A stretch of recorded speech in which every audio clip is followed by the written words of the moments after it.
Here to spell it all out. Nobody else has talked about it. Is our friend Ambassador Dore is with us, former UN ambassador, president of the Jerusalem Center for Public Affairs. Gave me one of the most educational tours of the old city that I've ever had in my life. How are you, sir? Sean, it's good to hear your voice. You've been a friend for many years, and terrible times. These are really bad times.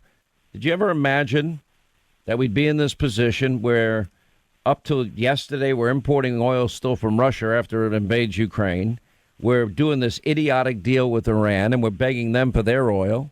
Now we're begging Venezuela for their oil, and we have more natural resources than we know what to do with if ever we tap into them.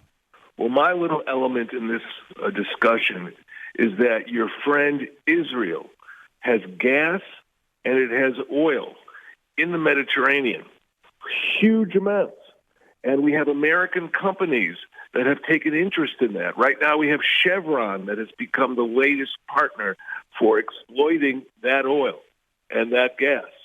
But unfortunately, the administration has moved away from this pipeline that would have brought this Eastern Mediterranean gas, which is what the Europeans desperately need. It would have brought that gas to Europe. And for whatever reason, it's inexplainable, the U.S. support for it. Now, the U.S. didn't have to pay a penny for that pipe. The ones who have been putting money into feasibility studies, et cetera, the ones who have been doing that have been the Europeans, the European Union. They have been actually very helpful.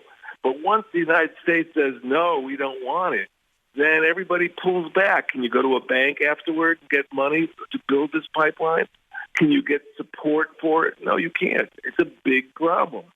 And so you have this ironic situation where a pipeline under the Baltic Sea supplying Russian gas to Germany was supported. But a pipeline under the Mediterranean supplying Israeli gas was opposed. And I don't get it. It doesn't make any sense. Can I ask you, how far did we get in terms of building out this pipeline? Well, it's still very preliminary, but it can be done by 2025. That's the target date. That's not far away. By the way, that's not far away, and it would be certainly be an extremely useful negotiating chip against countries that hate both Israel and the United States. We tend to be hated by the same people. Yes, we are. You know, for example, there's another Mediterranean country that has oil and gas. It's called Algeria. It was always in the hard left camp. Well, you can take Algerian gas. Good luck. But you'll have some kind of leverage from getting mishandled by Algeria if you have other sources of gas. Do you know, one of the reasons why all of a sudden Erdogan of Turkey is interested in Israel is because of the Eastern Mediterranean gas. So, you know, you've got this asset, you've got an ally, but for some reason, somebody in the U.S. government is convincing officials to run after the gas of the bad guys, of Iran, of Venezuela. And, you know, you've got the gas of the good guys who will treat you well. Don't get it. You know, it's mind-numbing to me, and you're such a we've had such a good relationship, and it's sad to me on a lot of levels because I don't think we ever had better relations as allied countries between the U.S. and Israel when Prime Minister Netanyahu represented your country and Donald Trump represented this country.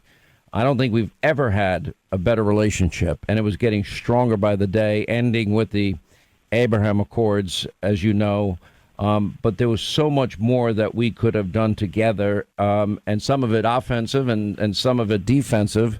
But certainly it would have been in both our countries' best national security interest to accomplish it.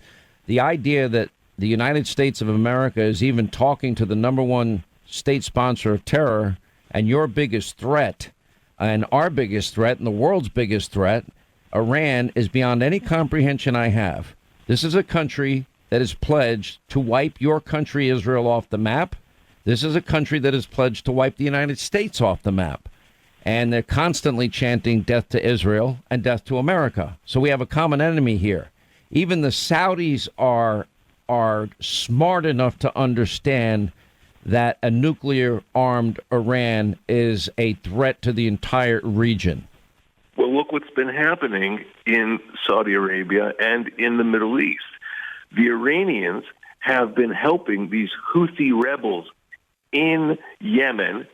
The Houthis have been taking Iranian-built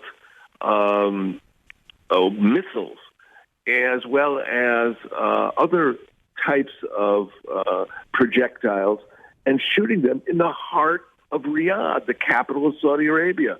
They've been hitting Aramco facilities, cutting back the oil production in Saudi Arabia.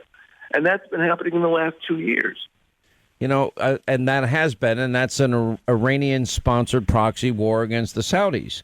Now, it was reported yesterday, Dore, I don't know if you saw it, but Saudi Arabia and the UAE and other countries decided that they're not even going to call Biden back. They rejected calls from the president because of his partnership now with Iran. I mean, it's inexplicable. I never thought this could happen yet again. And even this time, it's going to be worse than the first Iranian deal, because the first Iranian deal, as you're very well aware, did not have any place, any time inspections. No American inspectors were allowed. And it still allowed the Iranians by 2025 to enrich enough uranium that they could literally have a nuclear weapon. Well, this is why it was very unpopular and it was very tough. But our former Prime Minister, Benjamin Netanyahu, took such a strong stand against the JCPOA, the Iran deal. And he understood clearly what that deal could have produced, what it was producing. It was not producing peace. You know, Tony Blair, the former British Prime Minister, has a think tank in London. And they issued a report right after the JCPOA showing that the money that the JCPOA unleashed because the sanctions were turned off led to massive funding of pro-Iranian terror organizations around the whole Middle Eastern region. I don't even need a report. If they sign this deal, if they do this deal, the exact same thing is going to happen. The United States will be funding the next round of terrorism around the world. They're the number one state sponsor of terror. We should be isolating them, not helping them. And on top of it, now you have an unholy alliance with China, Iran, and Russia. That's a chilling alliance in my mind. Well, all of this can be averted by having correct policy. And let's start with gas. Let's make sure, because gas is really critical for the Europeans. Let's now drive down the price of gas. That should be the policy, so that, first of all, it'll be cheaper. But second of all, there won't be extra funds available for all kinds of problematic activities that Iran and its allies engage in. So simple supply and demand. I've been saying the same thing. And that way, you'll be in a much better position.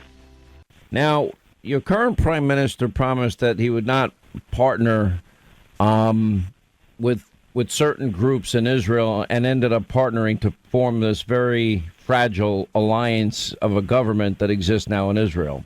My understanding is if that one member of the Knesset flips and decides to support former Prime Minister Netanyahu, that he could be prime minister again. Is that true? He could be prime minister again. That is true. What do you think the odds of that happening are? It's hard to say. You know, Israeli politics, even if you live here, even if you read the papers every day, are very hard to predict. But I think Mr. Bennett. Mr. Bennett has a very fragile coalition.